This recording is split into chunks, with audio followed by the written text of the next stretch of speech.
I'm Molly White, and you're listening to the audio feed for the Citation Needed newsletter.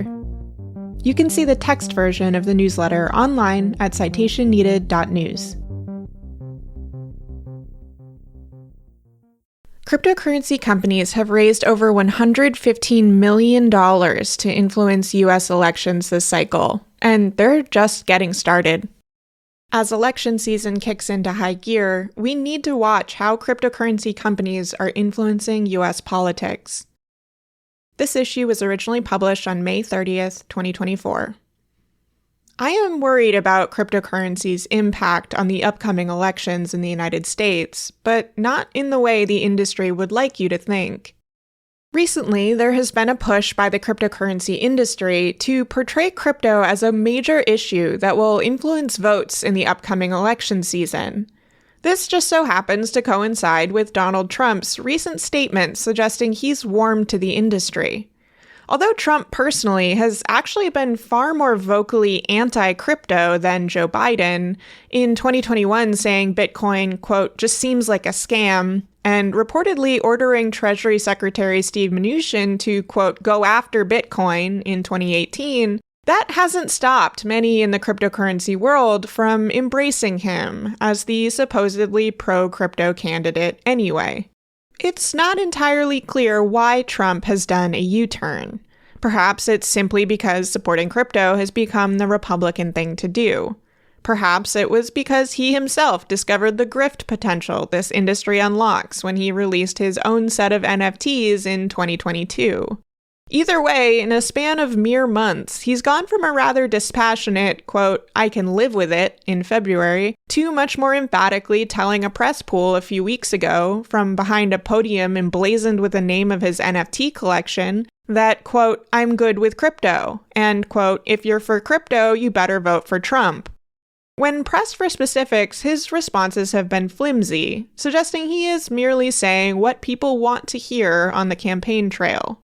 Another possible explanation for his sudden shift could be the cryptocurrency industry's hard work, urging political candidates on both sides of the aisle to embrace cryptocurrency by suggesting it is now a major election issue, particularly when it comes to younger voters or people of color. One notable recent example is a survey funded by the Digital Currency Group and published by the crypto lobbying group, the Blockchain Association, which elicited uncritical headlines such as Politico's, quote, crypto is Trump's new weapon against Biden. Despite finding that a whopping 80% of respondents disagreed, 50% strongly, with the statement that, quote, crypto is a major issue I'm considering during the next election.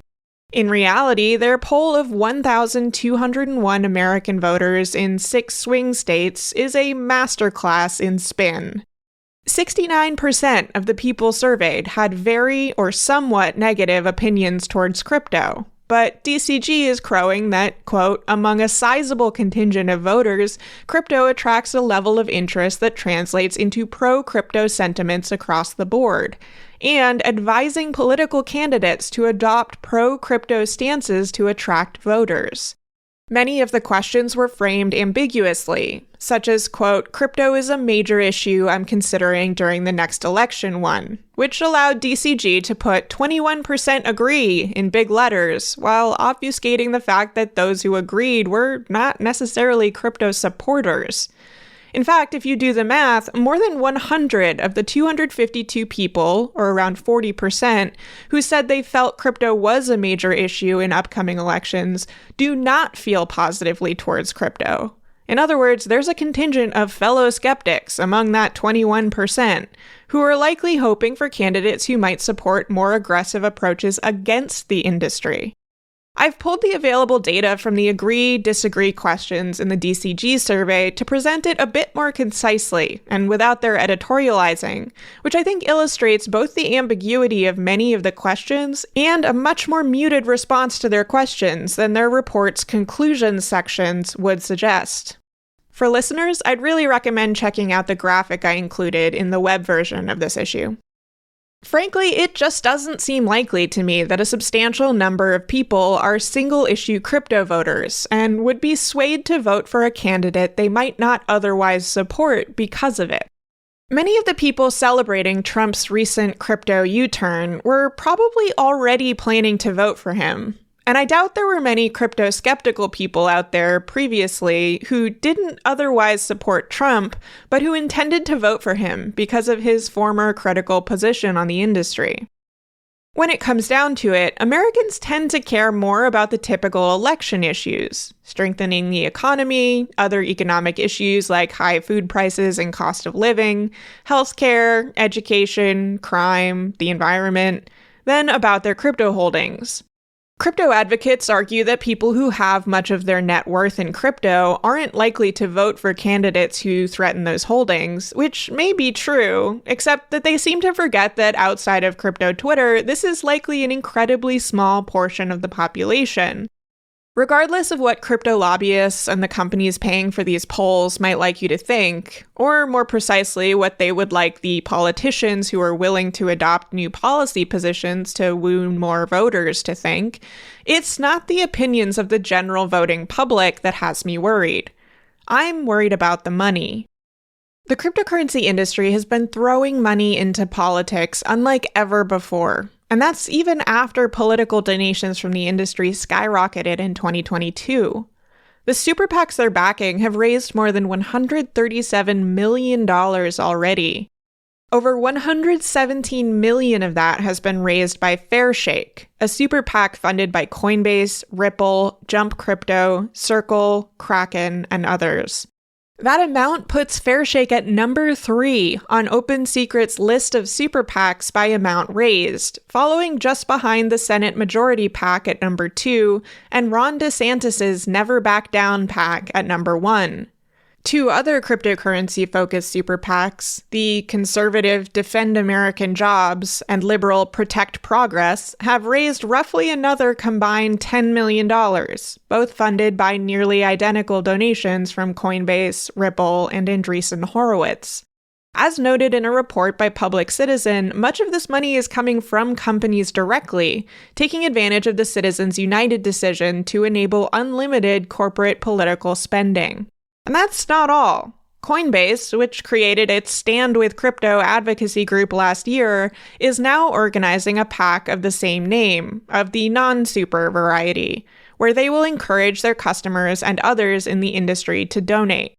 They claim they've already raised over $87 million. Coinbase and affiliated people like CEO Brian Armstrong have poured so much money into politics this cycle, almost $27 million to date, that Coinbase has landed at number 7 on the list of organizations by political contributions to outside spending groups. Until today, Ripple wasn't far behind, in 9th place with almost $25 million contributed. However, their announcement today of a new $25 million infusion to the Fairshake PAC should put Ripple at number 5 on the list, with around $50 million spent in total. Most of the money hoarded in that crypto war chest has not yet been spent. Of the roughly $25 billion that has, over $20 million has gone towards supporting Republicans or opposing Democrats. A sizable portion of that was the roughly $10 million spent by Fairshake, mostly on attack ads that didn't mention cryptocurrency, to oppose Democratic California Senate candidate Katie Porter. As I wrote previously, the ad attacks Porter for receiving 3 contributions of $500, $2,000, and $2,900 from individuals who are executives at a pharmaceutical company, oil company, and bank, respectively, and claim that she has received more than $100,000 in such contributions from, quote, Big Pharma, Big Oil, and the big bank executives. The irony of Big Crypto spending 20 times this amount on an attack ad is apparently lost on them. Porter ultimately lost her race for one of the 2 primary seats to Democrat Adam Schiff and Republican Steve Garvey. While Coinbase's Stand with Crypto advocacy group had given Katie Porter an F, or strongly against, rating on cryptocurrencies after she co-signed a letter by Elizabeth Warren inquiring about the impact of cryptocurrency miners on Texas's electrical grid, Schiff was blessed with a B, or supportive, rating after he, quote, completed the Stand with Crypto questionnaire and demonstrated support for crypto and digital assets. Garvey is, as of writing, unrated on their website. The super PAC's mundane names and the conspicuous absence of any mention of cryptocurrency technology or technology regulation in many of their advertisements thus far belie the industry's claims that there is a substantial sector of crypto voters just waiting to be mobilized. Instead, it points to their more sinister belief that elections, and by extension favorable regulations, are merely there for the buying. Though many are more coy about it, Coinbase CEO Brian Armstrong has said it himself. Quote, "Money moves the needle. For better or for worse, that's how our system works." I have been working as hard as I can and as quickly as I can on a project to try to track cryptocurrency-related spending in these upcoming elections. It's challenging to trace, and there's a lot of research involved, but I think it's incredibly important to know how these powerful and wealthy companies and individuals are trying to buy crypto-friendly politicians. It's not ready yet, but I'll let you know the minute it is. Unfortunately, these companies have billions of dollars and entire teams of developers, researchers, and lobbyists to put towards flashy projects like Coinbase's Stand with Crypto initiative, through which they urge their customers to donate to their PAC and support or oppose the politicians they've labeled as pro or anti-crypto. I am just one person, and I haven't got billions of dollars, but I'm gonna do my very best. And if you haven't already, now would be a great time to support my work, either by signing up for a Pay What You Want subscription to this newsletter, or by making a one-time contribution. This is what I do full-time these days, including these projects like the Cryptocurrency Spending Tracker, and it's only possible thanks to support from people like you. Thanks for listening to this issue of the Citation Needed newsletter. To learn how to support my work, visit mollywhite.net/support. If you'd like to read the text versions of these episodes, sign up to receive the newsletter in your email, or support my work on a recurring basis, go to citationneeded.news.